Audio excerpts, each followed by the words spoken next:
Hello दोस्तों, स्वागत है आप सभी लोगों का YouTube channel Shri art gallery में। आज की इस वीडियो में डिस्कस करेंगे सभी इम्पॉर्टेंट क्वेश्चनों को। तो चलिए शुरू करते हैं। आज का प्रैक्टिस सेट सॉल्व करने से पहले आप सभी लोगों को बताना चाहते हैं कि आज की जो प्रैक्टिस सेट होगी वो एलिमेंट्स ऑफ आर्ट, जो कि आप लोगों के सिलेबस के अकॉर्डिंग होगी। और यहाँ से बनने वाले जो भी इम्पॉर्टेंट क्वेश्चन होंगे वो बहुत ही इम्पॉर्टेंट होंगे। जैसा कि आप लोगों ने एस्टेट के पेपर में देखा कि एलिमेंट्स ऑफ आर्ट से रिलेटेड बहुत सारे क्वेश्चन आए हुए थे। तो आप लोग आज के प्रैक्टिस सेट को शुरू से लेकर लास्ट तक जरूर देखिएगा। प्रैक्टिस सेट में जो क्वेश्चनों की संख्या है अधिक है, तो मैं जल्दी जल्दी से सॉल्व करने की कोशिश करूंगा, परंतु जहां पर इंपॉर्टेंट पॉइंट होगी वहां पर मैं आप लोगों को डिस्कस करने की भी कोशिश करूंगा। तो चलिए शुरू करते हैं आज के प्रैक्टिस सेट को। पहला क्वेश्चन आप लोगों की स्क्रीन पर है। क्वेश्चन है कि बिंदुओं के मध्य के रेखीय प्रभाव को क्या कहते हैं। तो बिंदुओं के मध्य के रेखीय प्रभाव की बात की जा रही है। तो इस क्वेश्चन का राइट आंसर जो हो जाएगा वो डी हो जाएगा, क्योंकि बिंदुओं के मध्य के रेखीय प्रभाव को हम लोग अनुभूत रेखा या इसी को हम लोग फेल्ट लाइंस के भी नाम से जानते हैं। और ये होती क्या है दोस्तों, आप लोगों को बताना चाहते हैं कि ये किसी प्रकार की वास्तविक रेखा नहीं बनती है, बल्कि दो या दो से अधिक बिंदुओं को जब हम लोग ऐड करते हैं तो वहाँ पर हम लोगों को वास्तविक रेखा नहीं बनती है, बल्कि एक रेखीय प्रभाव बनता है, अर्थात काल्पनिक रेखा का आभास होता है। और ऐसी ही रेखाओं को हम लोगों को अनुभूत रेखा अर्थात फेल्ट लाइन के नाम से जानते हैं। तो क्वेश्चन नंबर फर्स्ट का जो राइट आंसर हो जाएगा वो डी हो जाएगा। सेकंड नंबर का क्वेश्चन है कि एक स्थान से विभिन्न दिशाओं की ओर जाने वाली रेखाओं को क्या कहते हैं। तो आप लोग समझने की कोशिश करिएगा। किसी एक स्थान से विभिन्न दिशाओं की ओर जाने वाली रेखाओं को जो कहा जाता है, एलिमेंट्स ऑफ आर्ट में ऐसी रेखा को एक पुंजी रेखा कहा जाता है। तो क्वेश्चन नंबर 2 का जो राइट आंसर हो जाएगा वो ए हो जाएगा। अगला क्वेश्चन डिस्कस कर लेते हैं। क्वेश्चन है कि आकांक्षा का भाव प्रकट करती है, और इस क्वेश्चन का राइट आंसर जो हो जाएगा वो हो जाएगा लंबवत रेखा। कहने का तात्पर्य होता है दोस्तों, आकांक्षा अर्थात एस्पिरेशन की जो फीलिंग होती है वो जिस रेखा से हमें प्राप्त होती है उसको हम लोग वर्टिकल लाइन कहते हैं। अर्थात कहने का तात्पर्य कि सीधी लंबवत रेखा।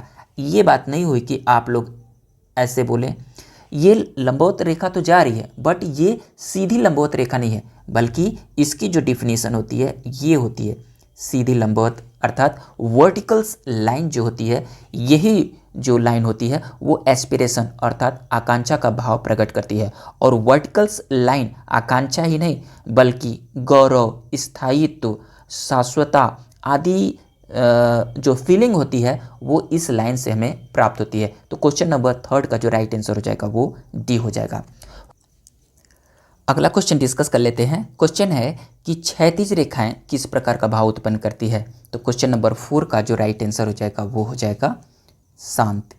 दोस्तों, जो क्षैतिज रेखा अर्थात जो हॉरिजेंटल लाइन होती है वो हमें शांति या संतुलन या मौन, स्थिरता आदि जो फीलिंग होती है वो हमें हॉरिजेंटल लाइन से प्राप्त होती है। तो इस क्वेश्चन का राइट आंसर जो होगा वो सी हो जाएगा।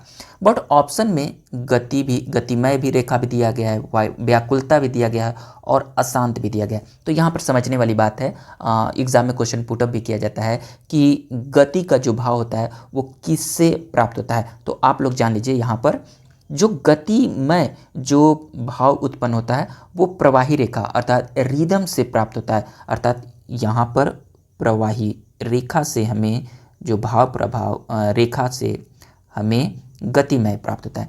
व्याकुलता की जो भावना उत्पन्न होती है वो किससे प्राप्त होती है। तो व्याकुलता की भावना जो होती है वो डायगोनल्स लाइन अर्थात कर्णवत रेखा से प्राप्त होती है।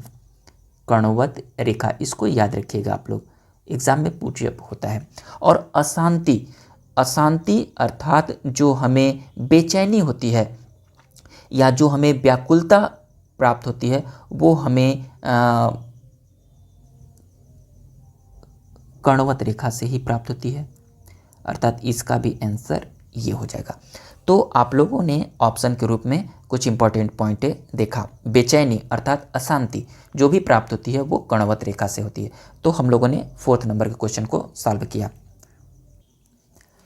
अगला क्वेश्चन डिस्कस कर लेते हैं। क्वेश्चन नंबर 5 है कि रूप का वर्गीकरण कितने भागों में हुआ है। ऑप्शन के रूप में 4 विकल्प दिए गए हैं। तो रूप का वर्गीकरण जो एलिमेंट्स ऑफ आर्ट में डिफाइन किया गया है कि रूप का जो वर्गीकरण जो होता है वो 2 प्रकार से किया गया है। तो क्वेश्चन नंबर 5 का जो राइट आंसर हो जाएगा वो 2 हो जाएगा। और आप लोग याद रखिएगा, जो रूप को 2 प्रकार से बांटा गया है वो नियमित होता है और एक होता है अनियमित, अर्थात सममित और असममित 2 प्रकार के रूप हमें देखने को मिलते हैं। तो क्वेश्चन नंबर 5 का जो राइट आंसर हो जाएगा वो सी हो जाएगा। नेक्स्ट 6 नंबर का क्वेश्चन है कि घनाकृतियों के अंतर्गत नहीं आती है। तो यहाँ पर ईंट घनाकृतियों के अंतर्गत आती है, डिब्बा घनाकृतियों के अंतर्गत आती है, पुस्तक घनाकृतियों के अंतर्गत आती है, सेव जो होती है ये घनाकृतियों के अंतर्गत नहीं आती है। तो इसका राइट आंसर जो हो जाएगा वो ए हो जाएगा।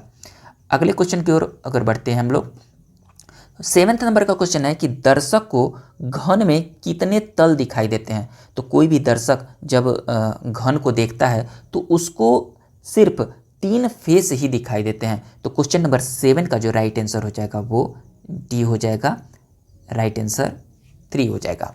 नेक्स्ट क्वेश्चन है कि फल, फूल, पत्तियों आदि का यथावत चित्रण कहलाता है, अर्थात जो रियलिस्ट जो होती है यथावत चित्रण जो किया जाता है और जिसमें फल, फूल और पत्तियों जो सब्जेक्ट के रूप में हम प्राप्त करते हैं, तो ऐसे चित्रण को हम लोग क्या कहते हैं, प्राकृतिक चित्रण कहते हैं। नेचुरल पेंटिंग जो होती है आप लोगों ने देखा होगा। तो ऐसे क्वेश्चन नंबर 8 का जो राइट आंसर हो जाएगा वो बी हो जाएगा।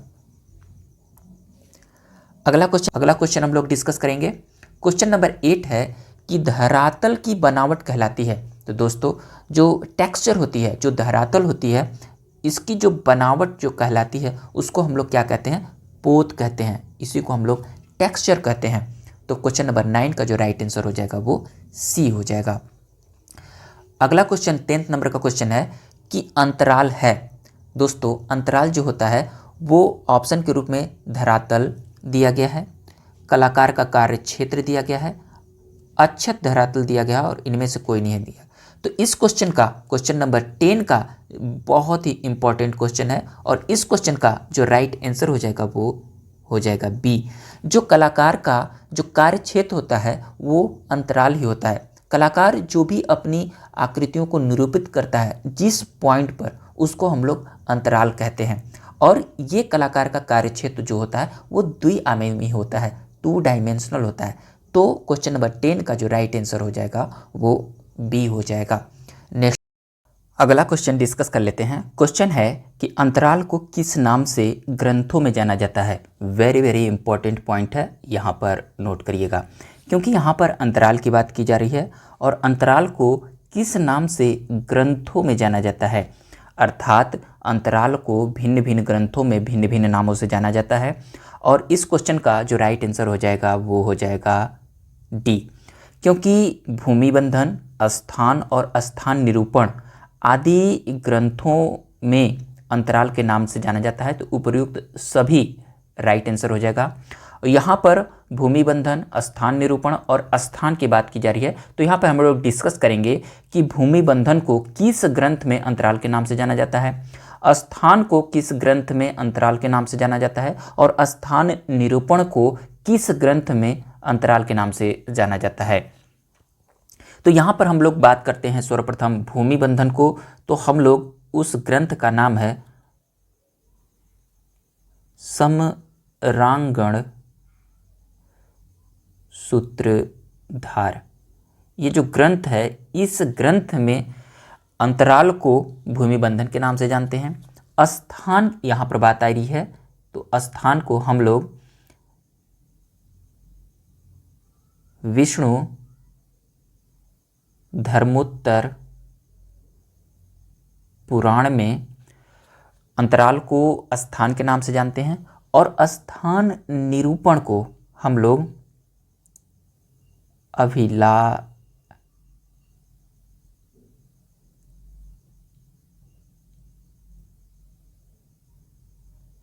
अभिलाषितार्थ चिंतामणि में हम लोग स्थान निरूपण को अंतराल के नाम से जानते हैं। तो इन सभी बातों को आप लोग याद रखिएगा, एग्जाम में यहाँ से रिलेटेड क्वेश्चन पुट अप किए जाते हैं। वेरी वेरी इंपॉर्टेंट पॉइंट है। अगला क्वेश्चन हम लोग डिस्कस कर लेते हैं। क्वेश्चन है कि वर्ण के गुण हैं और ऑप्शन के रूप में रंगत, मान और सघनता दिया गया है और उपर्युक्त तीनों। तो वर्ण के जो गुण होते हैं रंगत, मान, सघनता, ये तीनों होते हैं, तो उपर्युक्त तीनों राइट हो जाएंगे, अर्थात क्वेश्चन नंबर 12 का राइट आंसर जो हो जाएगा वो डी हो जाएगा। इंपॉर्टेंट है। नेक्स्ट क्वेश्चन है कि तान के मुख्य भेद हैं प्रकाश, मध्य प्रकाश, छाया, उपर्युक्त तीनों। तो तान के मुख्य भेद जो होते हैं वो प्रकाश भी होता है, मध्य प्रकाश भी होता है और छाया भी होता है। तो उपर्युक्त तीनों राइट आंसर हो जाएंगे क्वेश्चन नंबर 13 का। नेक्स्ट क्वेश्चन दिया गया है कि प्रकाश की मात्रा सबसे अधिक किस रंग में होती है। तो यहाँ पर लाल, नीला, श्वेत और पीला दिया गया है। तो प्रकाश की मात्रा सबसे अधिक जिस रंग में होती है वो होती है पीला रंग। राइट आंसर हो जाएगा डी। नेक्स्ट 14 नंबर का क्वेश्चन होगा कि श्याम और श्वेत, श्याम कहने का तात्पर्य होता है ब्लैक और श्वेत कहने का तात्पर्य होता है व्हाइट, वर्णों से चित्रण करने को क्या कहा जाता है। तो ऐसे चित्रण को हम लोग क्या कहते हैं, वर्ण शून्यता। अर्थात क्वेश्चन नंबर 15 का जो राइट आंसर हो जाएगा वो सी हो जाएगा, वर्ण शून्यता के नाम से जानते हैं। अगला क्वेश्चन डिस्कस कर लेते हैं। क्वेश्चन नंबर 15 है कि श्याम श्वेत वर्णों से चित्रण करने को क्या कहा जाता है। यहाँ पर आया हुआ है श्याम अर्थात ब्लैक और श्वेत अर्थात वाइट। ये ब्लैक एंड वाइट कलर से जब हम लोग चित्रण करते हैं तो इसको हम लोग एलिमेंट्स ऑफ आर्ट में हम लोग वर्ण शून्यता कहते हैं। अर्थात क्वेश्चन नंबर 15 का जो राइट आंसर हो जाएगा वो सी हो जाएगा, वर्ण शून्यता। नेक्स्ट क्वेश्चन है कि पदार्थ की मुख्य रंगतें हैं। यहाँ पर देखिए बात की जा रही है पदार्थ की मुख्य रंगतें। देखिए हमारे जो वैज्ञानिकों ने जो हुए और हमें जो आर्ट में जो हमें पदार्थ के मुख्य रंग जो दिए गए हैं वो लाल, पीला और नीला जो है ये पदार्थ की रंगतें हैं। तो क्वेश्चन नंबर 16 का जो राइट आंसर हो जाएगा वो डी हो जाएगा, उपर्युक्त तीनों। ये वेरी वेरी इंपॉर्टेंट पॉइंट है, इसको नोट करिएगा। ये पदार्थ की मुख्य रंगतें जो होती हैं लाल, पीला और नीला होती हैं। अगला क्वेश्चन डिस्कस कर लेते हैं। क्वेश्चन है कि पीला और नीला रंग मिलाने पर बनता है। तो यहाँ पर याद रखिएगा पीला और नीला रंग मिलाने पर हमें जो प्राप्त होता है वो हरा, ग्रीन कलर प्राप्त होता है। पीला जो रंग है और नीला जो रंग है इसको हम लोग प्राथमिक रंग कहते हैं, अर्थात प्राइमरी कलर कहते हैं। प्राइमरी कलर की जो संख्या होती है वो 3 होती है और वो 3 प्राइमरी कलर कौन कौन से हैं। पहला होता है लाल, दूसरी जो होती है उसको हम लोग बोलते हैं पीला और तीसरा जो होता है उसको हम लोग बोलते हैं नीला। ये जो रंग होते हैं इनको हम लोग मुख्य रंग मानते हैं और ये मुख्य रंग जो होते हैं ये पदार्थ के रंग होते हैं। याद रखिएगा दोस्तों, वेरी वेरी इंपॉर्टेंट पॉइंट है। इन्हीं 3 रंगों को हम लोग पदार्थ के रंग मानते हैं और जो भी कार्यरत जो आर्टिस्ट हैं ये इसी थ्योरी को मानते हैं और इसी मेथड को अपनाते हैं। जब भी आप लोगों से एग्जाम में क्वेश्चन पुट अप करे कि प्राथमिक रंग कौन से हैं तो आप लोग ऑप्शन को बहुत ही ध्यान से समझने की कोशिश करिएगा।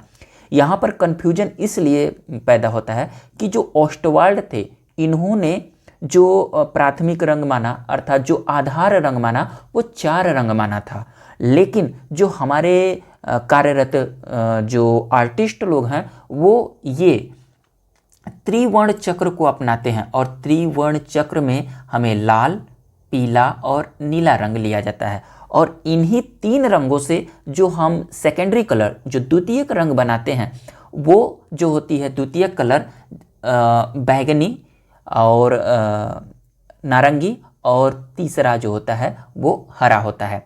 तो हरा जो रंग प्राप्त होता है पीले और नीले को मिलाने से हरा रंग होता है। पीले में जब हम नीला मिला देते सॉरी लाल में जब हम नीला मिला देते हैं तो हमारा बन जाता है बैगनी रंग, और पीले में जब लाल रंग मिला देते हैं तो हमारा बन जाता है नारंगी रंग। इसको याद रखिएगा।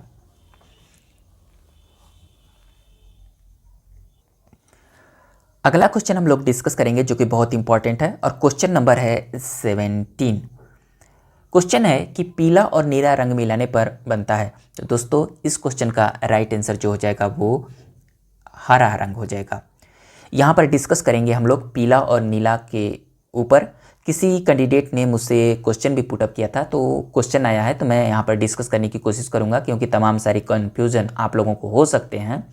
तो यहाँ पर मैं आप सभी लोगों को बताना चाहता हूँ कि जितने भी लोग बहुत ही ध्यानपूर्वक समझने की कोशिश करिएगा, जब भी इस प्रकार के क्वेश्चन आएँ तो आप लोग ऑप्शन को ज़रूर में ध्यान में रखिएगा, क्योंकि एक पदार्थ के रंग होते हैं और एक लाइट के कलर होते हैं।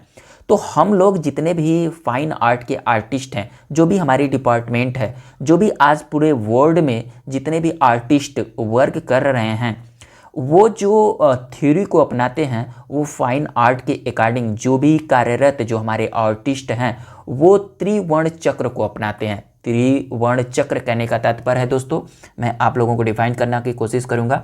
ये त्रिवर्ण चक्र मैं एग्जाम्पल के रूप में आप लोगों को बताने की कोशिश करूंगा। ये आप लोग देख रहे हैं, ये त्रिवर्ण चक्र इसको बोला जाता है। त्रिवर्ण चक्र कहने का तात्पर्य कि हम लोग जो इस चक्र में अपनाते हैं वो लेते हैं लाल, दूसरा लेते हैं हम लोग पीला, और तीसरा जो हमारा रंग होता है वो होता है नीला। ये जो हमारी त्रिवर्ण चक्र होता है, और इसी थ्योरी पर हमारे जितने भी फाइन आर्ट के आर्टिस्ट हैं वो कार्य करते हैं। एक ओस्टवाल्ड हैं जिन्होंने जो मनोवैज्ञानिकता के आधार पर जो आधार रंग माना था वो 4 कलर मानते थे, और उन्होंने जो व्हील सर्कल बनाई थी वो इस प्रकार की सर्किल बनाई थी। उन्होंने जो सर्किल बनाई वो व्हील सर्किल बनाई, और उन्होंने जो अपना थ्योरी दिया था, उन्होंने जो 4 कलर को माना था वो लाल था, पीला था, हरा था और नीला था। ये जो है ये ओस्टवाल्ड का है। ये जो थ्योरी इन्होंने जो आधार माना था, इन्होंने इसे प्राथमिक रंग माना था। किसने? ओस्टवाल्ड ने, जो कि जर्मन वैज्ञानिक थे, और जर्मन वैज्ञानिक ओस्टवाल्ड ने इसे प्राथमिक रंग माना था। और इनके आधार में जो प्राथमिक रंग थे वो लाल रंग थे, पीला रंग थे, हरा रंग थे और नीला रंग थे।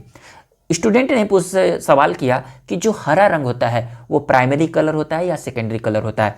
तो जो मैं फिर से रिवीजन कराने की कोशिश करूंगा, जितने भी फाइन आर्ट के आर्टिस्ट हैं इस पूरे वर्ल्ड में, जितने भी हमारी आर्टिस्ट लोग कार्य कर रहे हैं वो इस थ्योरी को अपनाते हैं, और हमारी जो प्राइमरी कलर होती है वो लाल, पीला और नीला है। इस हिसाब से जो हमारा हरा कलर हो जाता है वो सेकेंडरी कलर हो जाता है, क्योंकि जब हम लोग लाल और पीले को मिलाते हैं तो हमारी जो द्वितीयक रंग जो तैयार होती है उसको हम लोग कहते हैं नारंगी रंग। पीला और नीला को जब हम लोग मिलाते हैं तो उसको हम लोग कहते हैं हरा रंग, और लाल और नीला को जब हम लोग मिलाते हैं तो वो होता है बैगनी रंग। इस प्रकार से जो हमारे जो सर्किल तैयार होती है, हम लोग टोटल रंगों की जो हमारी संख्या होती है वो 6 होती है, लाल, नारंगी, पीला, हरा, नीला और बैगनी। अर्थात अब हम जब इनके अपोजिट कलर को देखेंगे, जैसे लाल का अपोजिट कलर, जैसे आप लोगों ने इस पॉइंट पर हमारा लाल है और इसके अपोजिट कलर को देखेंगे तो हरा रंग मिलेगा। नीला यहाँ पर है तो इसका अपोजिट कलर देखेंगे तो नारंगी मिलेगा। यहाँ पर पीला का अपोजिट कलर देखेंगे तो यहाँ पर बैगनी कलर देखने को मिलेगा। तो इस थ्योरी को हम आर्टिस्ट लोग अपनाते हैं, इस थ्योरी को हम लोग अपनाते नहीं हैं। लेकिन याद रखिएगा, अगर ऑप्शन में आ जाए कि ओस्टवाल्ड ने आदर्श वृत्त में आधार रंग कौन कौन से लिए, तो वो हो जाएगा लाल, पीला, हरा और नीला। तब आप लोग ऑप्शन के रखिएगा। और ये जो कलर होती है लाल, पीला, नीला, इसको हम लोग पदार्थ के रंग बोलते हैं। और ये वेरी वेरी इंपॉर्टेंट है, इस पे कंफ्यूजन मत रखिएगा। अब यहाँ पर कंफ्यूजन ये भी होता है कि एक प्रकाश का रंग होता है, वेरी गुड, क्योंकि जितने भी आज पूरे वर्ल्ड में इलेक्ट्रॉनिक इंस्ट्रूमेंट देख रहे हैं, चाहे एलईडी हो, चाहे टीवी हो, चाहे आपके डिस्प्ले जो आप लोगों के मोबाइल हों, चाहे जितनी भी इंस्ट्रूमेंट हो रही है, यहाँ पर जो कलर यूज किए जाते हैं वो जो होते हैं वो प्रकाश के रंग होते हैं। और प्रकाश के जो प्राथमिक रंग होते हैं, यहाँ पर याद रखिएगा, प्रकाश के जो प्राथमिक रंग होते हैं वो 3 रंग कौन कौन से होते हैं? लाल होता है, दूसरा जो होता है वो हरा होता है, और तीसरा जो होता है वो नीला होता है।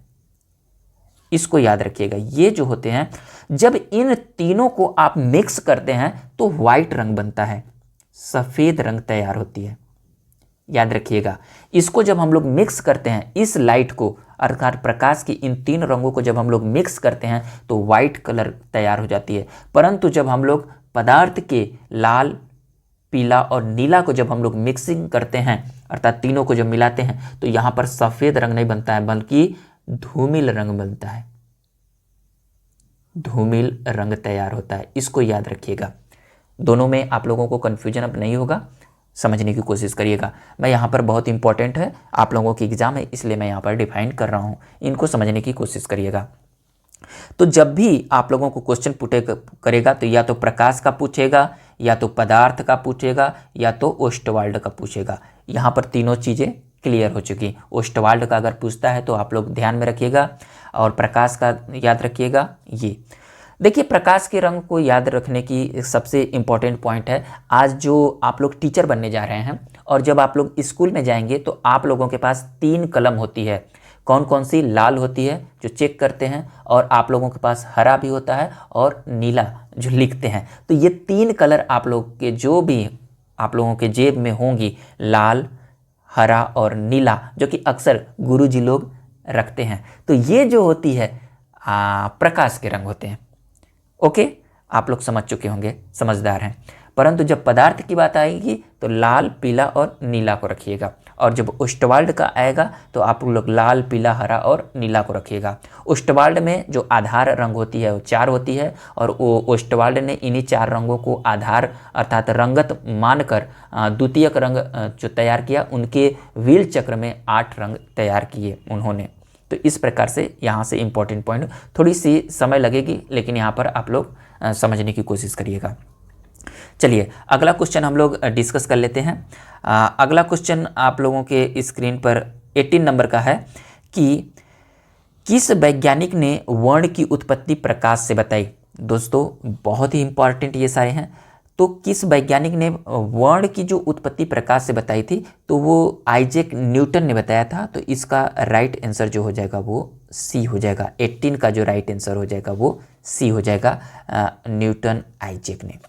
नेक्स्ट जो 19 नंबर का क्वेश्चन आ रहा है, यहाँ पर देखिए आ चुका है क्वेश्चन कि ओस्टवाल्ड आदर्श वृत्त में रंगते हैं। यहाँ पर देखिए रंगते हैं, और ऑप्शन के रूप में दिया गया 18, 24, 22 और 32। तो इसका राइट आंसर जो होगा वो हो जाएगा 24, क्योंकि इन्होंने जो व्हील चक्र बनाया था, 4 रंग को आधार लिया, फिर इनका द्वितीय कलर जो हुआ वो 8 हुआ, और इस प्रकार से इनके आदर्श पूरे जब हम लोग तैयार करते हैं तो इनकी टोटल जो संख्या हो जाती है 24 हो जाती है।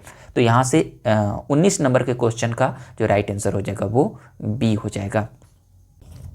अगला क्वेश्चन हम लोग डिस्कस करेंगे।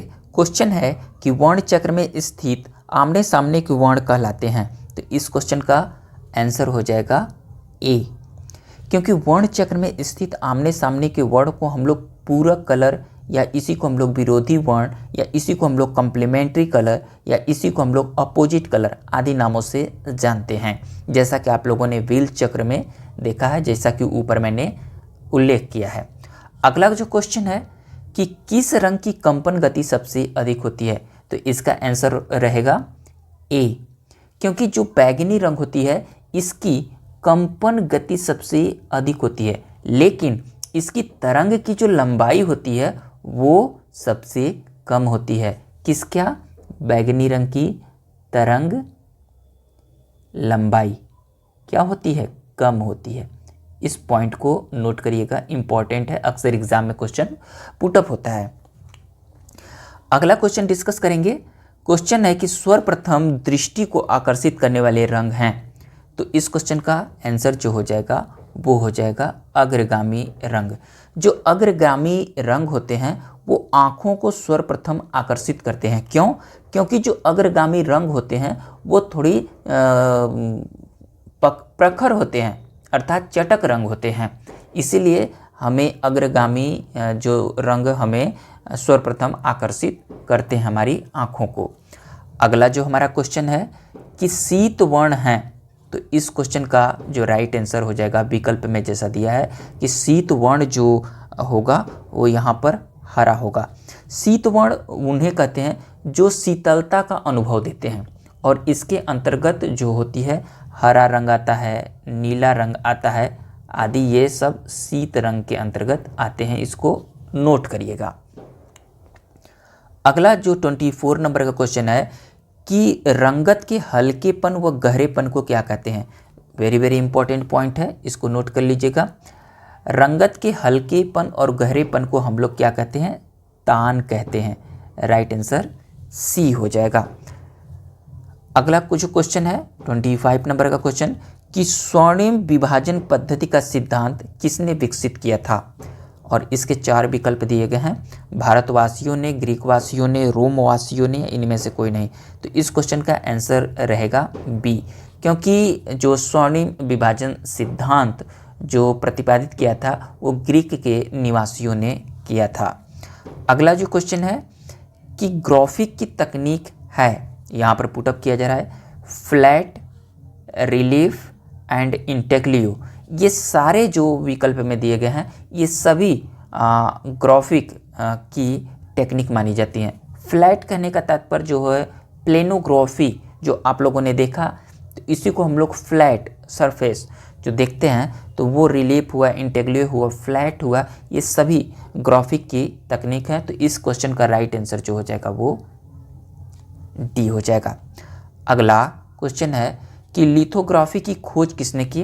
वेरी वेरी इंपॉर्टेंट पॉइंट है, इसको डबल टिक करिए, क्योंकि लिथोग्राफी की खोज जो किया गया था अलायसेल फेंडर के द्वारा किया गया था। तो इसका राइट आंसर जो हो जाएगा वो बी हो जाएगा। नेक्स्ट जो क्वेश्चन है कि कलाकार सामंजस्य उत्पन्न कर सकता है। तो बिल्कुल बहुत ही अच्छा क्वेश्चन है। कलाकार जो सामंजस्य उत्पन्न करता है किसी भी पेंटिंग में, तो वो रेखाओं से भी करता है, रंगों से भी करता है और रूपों से करता है। तो इनमें से सभी राइट आंसर हो जाएगा।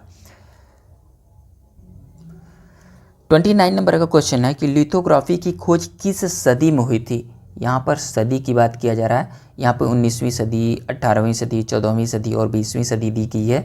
तो लिथोग्राफी की जो खोज जिस सदी में होती है वो 18वीं सदी थी। तो इसका बी आंसर राइट होगा। नेक्स्ट जो क्वेश्चन है कि टेम्परा में पायस प्रयुक्त होता है। टेम्परा एक बहुत ही अच्छी टेक्निक मानी जाती है, लेकिन इसमें जो कार्य किया जाता है वो बड़ा टिपिकल होता है, इसलिए इसकी प्रचलन बहुत कम देखने को मिलता है आज के आर्टिस्टों के द्वारा। तो टेम्परा में जो पायस प्रयोग होता है वो गोंद को भी हम लोग प्रयोग करते हैं, अंडे को भी प्रयोग करते हैं, ग्लिसरीन को प्रयोग करते हैं। तो उपर्युक्त सभी आवश्यकता अनुसार इसका राइट आंसर हो जाएगा और इम्पॉर्टेंट है। नेक्स्ट क्वेश्चन की अगर बात किया जाए 31 नंबर का क्वेश्चन है कि वास्तु चित्रण भारत में आरंभ हुआ। Very very important point. सभी क्वेश्चन आप लोगों को बहुत ही अच्छी तरीके से ध्यान देखना है। तो वास्तु चित्रण का भारत में जो आरंभ होता है वो बंगाल स्कूल से प्रारंभ होता है, और इसके अग्रणी कलाकार जो माने जाते हैं वो अवनींद्रनाथ टैगोर के निर्देशन में बंगाल स्कूल के कलाकारों ने किया था। तो इस क्वेश्चन का राइट आंसर जो हो जाएगा वो डी हो जाएगा। अगला क्वेश्चन डिस्कस कर लेते हैं, जो कि बहुत इंपॉर्टेंट क्वेश्चन है। आने वाले एग्जाम में ऐसे क्वेश्चन पुटअप किए जाते हैं, तो आप लोग याद रखिएगा। क्वेश्चन है कि ब्रोकन कलर का प्रयोग अपने प्रकृति चित्रों के लिए किस पाश्चात्य कलाकार ने सर्वप्रथम किया था। दोस्तों ये बहुत ही इम्पॉर्टेंट है। तो ब्रोकन कलर का प्रयोग जिस वेस्टर्न आर्ट के कलाकारों ने अपने प्रकृति चित्रों के लिए किया था सर्वप्रथम, वो थे जॉन कांस्टेबल। इसलिए क्वेश्चन नंबर 32 का राइट आंसर डी हो जाएगा। अगर आप लोगों को वीडियो पसंद आ रहा हो तो प्लीज़ लाइक करिएगा। नेक्स्ट 33 नंबर का क्वेश्चन है कि ग्राफिक विधा नहीं है। दोस्तों इस प्रकार के अगर क्वेश्चन जैसे ही आएँ तो आप लोग सर्वप्रथम टिक किया कीजिए नहीं है, और आप लोगों के क्वेश्चन आराम से अच्छे होंगे, क्योंकि ग्राफिक विधा की जो टेक्निक नहीं है इसमें से हम लोग देख लेते हैं। वुड कट ग्राफिक विधा की टेक्निक है, एचिंग ग्राफिक विधा की टेक्निक है, इनग्रेविंग ग्राफिक विधा की टेक्निक है, ब्लोन ब्लॉन्ड्स ये ग्राफिक विधा की टेक्निक नहीं है। तो इसलिए क्वेश्चन नंबर 33 का राइट आंसर डी हो जाएगा। आप लोगों को कमेंट बॉक्स में ये बताते हैं कि ब्लोन ब्लास्ट ये होता क्या है, व्हाट इज़ ब्लोन ब्लास्ट। जिसको आता हो कमेंट बॉक्स में ज़रूर बताएं, और नहीं आएगा तो मैं नेक्स्ट वीडियो में आप लोगों को ज़रूर बताऊंगा। एक टेस्ट के रूप में आप लोगों के नॉलेज को चेक करना चाहता हूं कि आप लोगों को याद है या भूल चुके हैं ब्लोन ब्लास्ट। अगला क्वेश्चन है 34 नंबर का क्वेश्चन कि एक्रेलिक चित्रण प्रारंभ हुआ। तो यहाँ पर ग्रुप की बात की जा रही है कि एक्रेलिक चित्रण प्रारंभ हुआ था ग्रुप 93 द्वारा, प्रोग्रेसिव ग्रुप द्वारा, ग्रुप 1890 द्वारा या लैटिन ग्रुप को द्वारा। तो एक्रेलिक चित्रण का प्रारंभ जो होता है वो लैटिन ग्रुप के द्वारा होता है। और भारत में एक्रेलिक चित्रण का प्रारंभ किसके द्वारा होता है, आप लोगों को मालूम है कि नहीं? ज़रा कमेंट बॉक्स में आप लोग ज़रूर से ज़रूर बताइए कि भारत में एक्रेलिक रंगों का जो प्रयोग किया गया था वो किसके द्वारा किया गया था और किस सन में किया गया था। चलिए मैं आप लोगों को थोड़ा सा हिंट देना चाहता हूँ, क्योंकि बहुत ही इम्पॉर्टेंट है एक्रेलिक कलर, क्योंकि 1950 के लगभग भारत में एक नवीन ये जो माध्यम था बहुत ही फेमस हुआ था 1950 के दौर में। तो इस बात को आप लोग याद रखिएगा। जी हाँ, चलिए अगला 35 नंबर का क्वेश्चन है कि एक्रेलिक रंगों के लिए प्रयुक्त माध्यम है जेल, ग्लॉस, मैट, उपयुक्त। तो एक्रेलिक रंगों के लिए प्रयुक्त माध्यम जो होता है उपयुक्त सभी जो ऑप्शन में दिया गया है वो राइट होगा। नेक्स्ट जो 36 नंबर का क्वेश्चन है कि कांच के फ्रेम कराकर रखा जाता है, और यहाँ पर ऑप्शन के रूप में तैल रंग दिया गया है, जल रंग दिया गया है, क्रेयॉन पेस्टल दिया गया और बी और सी दोनों। तो आप लोगों को देखना है कि ऐसी कौन सी ये जो है जिसमें कांच के फ्रेम लगाकर हम लोगों को पेंटिंग को लॉन्ग टर्म के लिए सुरक्षित रखना पड़ता है। तो आप लोगों ने देखा कि जो जल रंग से निर्मित जो पेंटिंग होती है उसे क्रेयॉन से निर्मित या पेस्टल से निर्मित जो भी जो पेंटिंग होती है उसको लॉन्ग टर्म के लिए इसको सुरक्षित रखा जाता है कांच के फ्रेम में। तो इसलिए इस क्वेश्चन का राइट आंसर जो हो जाएगा वो डी हो जाएगा। 37 नंबर का क्वेश्चन है कि फ्रेस्को चित्रण में धरातल पर प्लास्टर की परत लगाई जाती है। ऑप्शन के रूप में दिया गया है 6, 5, 3, 4। तो फ्रेस्को चित्रण में धरातल पर प्लास्टर की जो परत लगाई गई है वो 3 परत लगाई जाती है। तो 37 नंबर का राइट आंसर जो हो जाएगा वो सी हो जाएगा। 38 नंबर का क्वेश्चन है कि फ्रेस्को चित्रण है। फ्रेस्को चित्रण, इस क्वेश्चन का राइट आंसर जो हो जाएगा वो ए हो जाएगा। जो फ्रेस्को चित्रण है वो भित्ति चित्रण की टेक्निक होती है, जो कि आप लोगों ने देखा भी होगा, चाहे वो अजंता की गुफा हो, चाहे वो बाघ की गुफा हो, चाहे जो भी प्राचीन काल की जो गुफाएं देखने को मिलती हैं जहाँ पे हमें बहुत ही उल्लेखनीय चित्र हमें देखने को मिलते हैं। तो इसमें फ्रेस्को चित्रण भी देखने को मिलता है जो कि भित्ति चित्रों की एक विधा है। अगला क्वेश्चन हम लोग बात करेंगे 39 नंबर का क्वेश्चन हो गया है।